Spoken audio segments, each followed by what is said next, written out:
Hello again. Here we are, Great Gatsby Book Club with Dr. Russell, episode 2. I have coffee. I have notes here. Let's get into it. So, chapters 1 and 2 of Great Gatsby tell us everything we need to know about the very, very strange world that we are living in this book, and it is very weird. Our first person, and we meet all the characters, most of them, in the first chapter, right? So we start off with our narrator, who is not the main character. That is important. I will get to that in a second. His name is Nick Carraway. He comes from a rich family, like multiple generations rich. They are wealthy. He goes to college at Yale because he's fancy and rich. Then he goes into World War I. Then he comes back to the Midwest, and he's like, I'm bored. I'm in my 30s. Let's move out to New York. So he moves out to Long Island. Important thing to know about our narrator and the narration that comes from Nick Carraway. Nick Carraway is what we call an unreliable narrator. So he's not the main character. He doesn't really participate in what's happening in the action of the book either. And he's also, in case you hadn't noticed, super shady, very judgy, and kind of obnoxious. And so the only point of view that we have, the only way that we know what's going on, everything that we know comes from Nick's brain. And that means that we are limited in the point of view of this book, right? We only know from this like super judgy, very kind of narrator who doesn't really participate. So we don't know how the other characters are feeling. So that's what we would call an unreliable narrator, is that sometimes you wonder, like, can I trust what he is saying? Is he just saying this because he doesn't like this character, because he does like this character? So we should always be questioning, like, what does Nick mean when he says, make certain judgments about people? So our point of view, because he is using the word I, right, and me and my, is first person. And we call this first person limited because it's first person, but we only get this view from away from the action, and we only know what Nick says. So what we're hearing is what Nick thinks and what Nick sees and what Nick hears. That's important to remember. We'll think about that a little bit later. But understand that it's limited to Nick's very shady, very judgy point of view. And that's why his narration is a little unreliable. So the setting is in Long Island, New York. So that's where we are. It's in a community called West Egg. So there's two, right? West Egg and East Egg. Nick, because he's rich, his daddy's like, here's some money. This will pay for your rent for a year. And he moves into this kind of like, house in West Egg, which is not the fanciest place, but it's he is right next to Gatsby's house, which is right next to, right, and near East Egg, which is where all these fancy millionaires live. So yeah, he lives in this sort of house in West Egg, but he can see the ocean, he can see all these millionaires' houses, which is good for our unreliable narrator, right, because clearly he's nosy and he likes to watch people. That's what we learn about him. So then in chapter 1, we meet some other characters. We're kind of introduced to Gatsby. We don't know him yet. We haven't seen him. He's just this mysterious millionaire who lives in this humongous house. That's what we know about Gatsby. And then Gatsby meets up with Daisy and Tom Buchanan. So Daisy and Tom are, Daisy's his second cousin. Tom's his homeboy from college, from Yale. We don't know a whole lot about Daisy yet, except that she is married to a man who is objectively a terrible human being, right?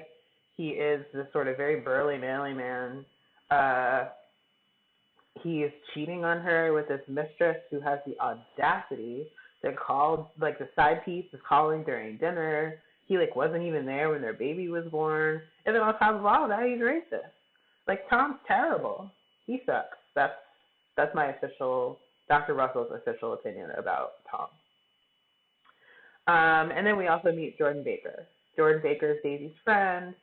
She is a professional golfer, so she's kind of the epitome of this like modern 1920s woman. She's doing her own thing. She's not married. She's out here in New York on a company. Woo. And then she has like a job, right? She's a professional golfer. She has this career independently. She doesn't rely on a man for her money. Oh my goodness, right?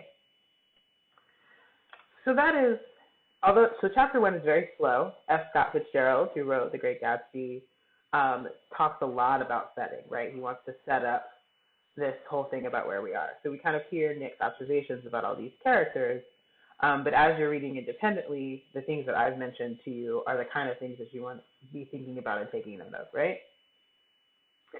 So then in chapter 2, Tom and Nick, this is when all the tea starts.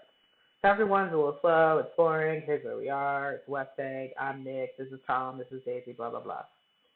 Chapter 2 starts to get real good, and this book is all about like just over-the-top nonsense from beginning to end, I promise.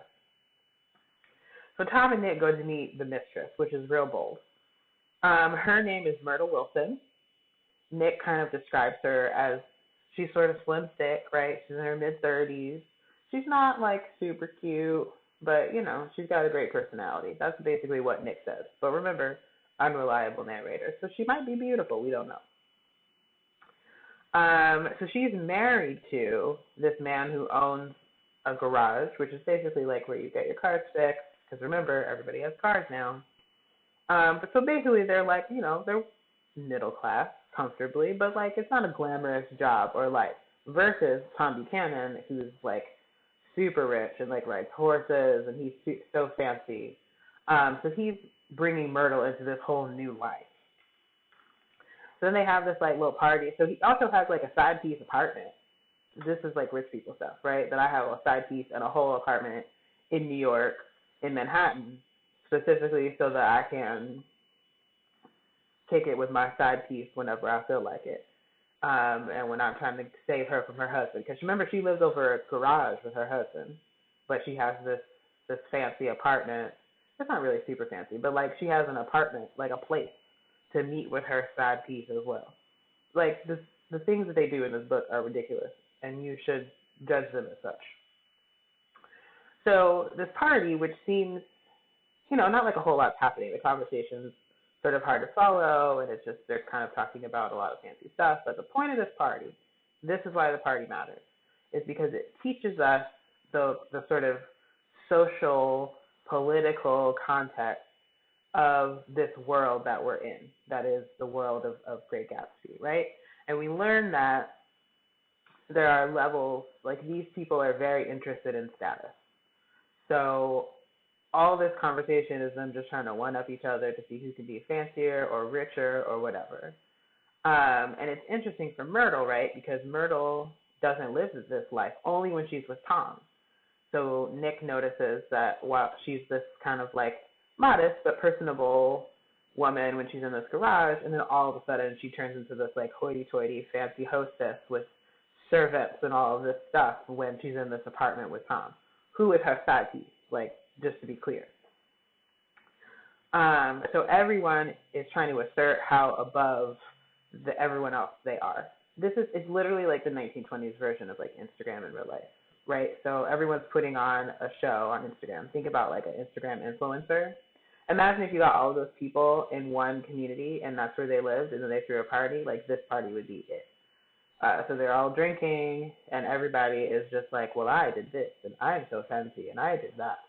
And that's important, right? Because F. Scott Fitzgerald is really trying to criticize that idea, the idea that money and sort of these rules of status are important, and that's how we should sort of judge society. So that's a really important idea, and this party is meant to introduce that. So that's what we're supposed to get from Chapter 2.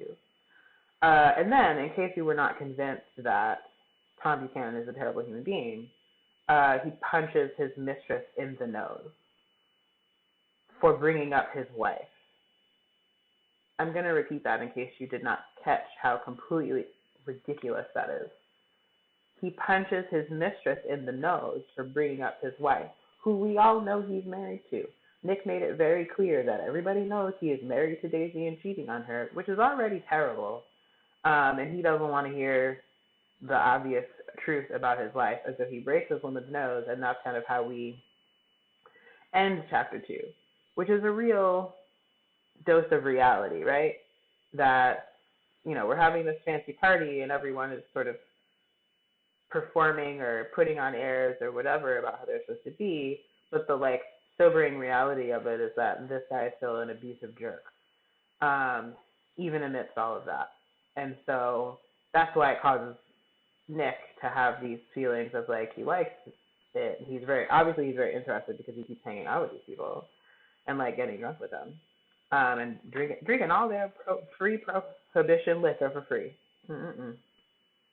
But also he's just sort of like, this is stupid. Like, why are we arguing back and forth about this? And then it's okay that this man is punching this woman for bringing up something that was very, very true. So, just to recap, we've got our narrator, Nick Carraway, who is unreliable and shady, but interesting and important. Then we've got Daisy and Tom, this married couple, dysfunctional. We've got Myrtle with sad teeth and her husband. We have Jordan Baker, who's this very modern woman who is Daisy's friend. And they're all living in New York, and most of the book will happen in what's called West Egg, or East Egg. This is in Long Island, New York. And they're all living in this world where status is everything. So that is chapters 1 and 2, kind of telling us everything we need to know to understand what happens moving forward. And that, my friends, has been The Great Gatsby Book Club with Dr. Russell and Dr. Russell's Coffee. Until next time. That was corny. You should laugh at me for that.